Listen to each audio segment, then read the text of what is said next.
দেখুন বন্ধুরা, এখানে এই মহিলাটি বুঝতেই পারছে না আসলে এখানে কি হচ্ছে। সে এখন এই কাপড়গুলো সরিয়ে সরিয়ে দেখতে চাচ্ছে যে এখানে কেন নড়ছে।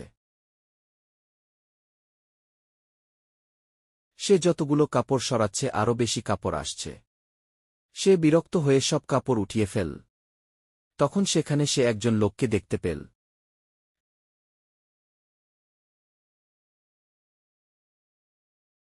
আপনারা কমেন্ট করে জানান সে কি ঠিক করছে নাকি ভুল করছে। এমন আরও ভিডিও পেতে ভিডিওতে লাইক দিয়ে চ্যানেলটি সাবস্ক্রাইব করে বেল আইকনে ক্লিক করতে ভুলবেন না। আসলে কাপড়ের নিচে একজন মানুষ লুকিয়েছিল যে এটা নাড়াচ্ছিল, কিন্তু মহিলাটি সেটা বুঝতেই পারল না।